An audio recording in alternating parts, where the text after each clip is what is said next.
बेटी और बुआ। 5 मिनट पहले शांत दिख रहे मम्मी पापा फोन पर बात कर खुशी से चहकने लगे।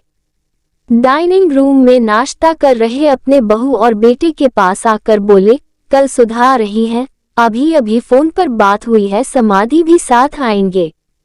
शशि तुम कल दोपहर 4 बजे एयरपोर्ट चले जाना दोनों को लेने। इस सुधा को और कोई काम नहीं है क्या? जब देखो तब आ जाती है यहाँ पर। मैं नहीं जा पाऊंगा, मुझे और भी जरूरी काम है। क्या वो टैक्सी करके नहीं आ सकती यहाँ तक? शशि गुस्साए आवाज में बोल पड़ा। अपने बेटे के मुंह से अपनी बेटी के लिए ऐसे बोल सुन माँ एकदम दंग रह गई। अरे तबीयत तो ठीक है ना तेरी? कैसी पागलों की तरह बात कर रहा है? घर में 2 गाड़ियां होते हुए बहन को टैक्सी में आने के लिए कहता है। माँ बोली, रहने दो, मैं खुद जाकर ले आऊंगा अपनी बेटी को, करने दो उसे अपना काम। अभी सुधा का बाप जिंदा है और मैं नहीं चाहता कि मेरे बेटी को उसके ससुराल वालों से ताने सुनने पड़े कि इकलौती बेटी होते हुए भी उसे लेने गाड़ी नहीं भेजी या उसके स्वागत में कोई कमी रह गई। पापा ने बेटे को अपनी नाराजगी जताते हुए कहा, आप दोनों समझते नहीं हो मम्मी पापा, वो जब भी इस घर आती है तो सारी दिनचर्या बिगाड़ देती है। वो तो आराम से बैठी रहती है, किसी महारानी की तरह हम सबको उसकी आवभगत में लगाना पड़ता है। मेरी पत्नी का तो पूरा दिन ही दीदी और जीजाजी के आगे पीछे उनके ओट पूरे करते हुए निकल जाता है। गुस्से से शशि बोला, आज क्या हो गया है तुझे? कैसी बहकी बहकी बातें कर रहा है?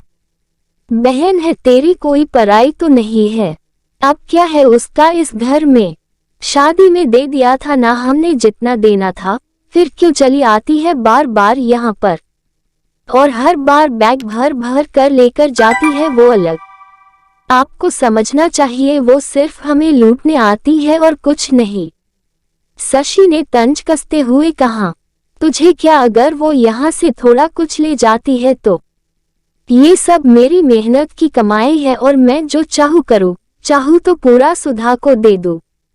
पापा गुस्से से लगभग कांपते हुए बोले। अब शशि अपनी आवाज धीमी करते हुए बोला, मैं कहाँ कुछ नई बात कर रहा हूँ मम्मी पापा, मैं तो वही बोल रहा हूँ जो मैंने बरसों से बुआ के साथ होते हुए देखा है। आज अपनी बेटी के खिलाफ 2 शब्द क्या सुन लिए आप तो गुस्से से लाल हो गए। जरा सोचिए, जब आप बुआ के साथ ऐसा व्यवहार करते थे तब दादी को कैसे लगता होगा। बुआ जो हम पर इतनी जान छिड़कती है, आपने कभी उनके और उनके ससुराल वालों के मान सम्मान के बारे में परवाह नहीं की। उन्होंने कभी भी आपसे कुछ नहीं मांगा, बल्कि हर बार वो अपने साथ कुछ न कुछ लेकर ही आती, लेकिन आपका व्यवहार कभी भी उनके साथ अच्छा नहीं रहा। दादी ने भी आपसे कभी नहीं कहा कि मेरी बेटी को पैसे दे दो या कुछ खरीद कर दे दो, फिर भी दादी को आपके यहाँ इतनी भी परवानगी नहीं थी कि वो अपनी बेटी को कुछ दिनों के लिए अपने पास बुला कर रहने दे। अपनी बेटी का ऐसा अपमान वो सहन नहीं कर पाए, इसलिए वो गांव में पुराने घर में अकेली रहने चली गई। बुआ भी अपना अपमान सह लेती, पर आपने उनके पति का भी मान नहीं रखा, इसलिए उन्होंने भी हमारे घर आना जाना छोड़ दिया। जिस तरह सुधा इस घर की बेटी है, बुआ भी तो इसी घर की बेटी है। आपने 2 बेटियों में फर्क कर अच्छा नहीं किया। और रही मेरी बात, तो मैं अपनी बहन से बहुत प्यार करता हूँ। मैंने कभी अपनी पत्नी को उसके खिलाफ गलत बोलने का हक नहीं दिया और वो बोलेगी भी नहीं। मैं खुद जाकर उसे लेकर आऊंगा, क्योंकि मुझे मेरी बहन पर गर्व है, अपने अच्छे भाई होने पर भी। हो सके तो मेरे इन कटु शब्दों के लिए मुझे माफ कर देना। इतना कहकर शशि अपने ऑफिस के निकल गया। माँ और पापा का सिर शर्म से झुक गया। थोड़ी देर की शांति के बाद पापा ने हिम्मत कर अपनी बहन को फोन लगाया। बहन के फोन उठाते ही वो फुट फुट कर रो पड़े और बोले, दीदी हमें माफ कर दीजिए। हमने इतने साल आपके साथ जो भी दुर्व्यवहार किया उसके लिए हम सच में शर्मिंदा हैं। दीदी आपकी बहुत याद आ रही है, आप अपने घर आ जाए हमसे मिलने। अगर आप कहे तो मैं आ जाता हूँ आपको लेने।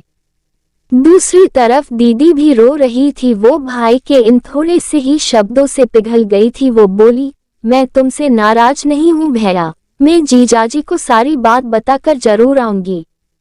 दोस्तों, बेटी तो बेटी होती है, बहन हो, बहू हो या बेटी, तीनों में कोई फर्क नहीं करना चाहिए।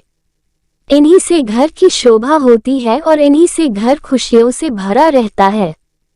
इस वीडियो में आपको कुछ भी अच्छा लगा हो और कुछ सीखने को मिला हो तो प्लीज चैनल को सब्सक्राइब और वीडियो को लाइक, कमेंट, शेयर करना मत भूलना। हम आपके लिए अच्छे कंटेंट लाते रहेंगे।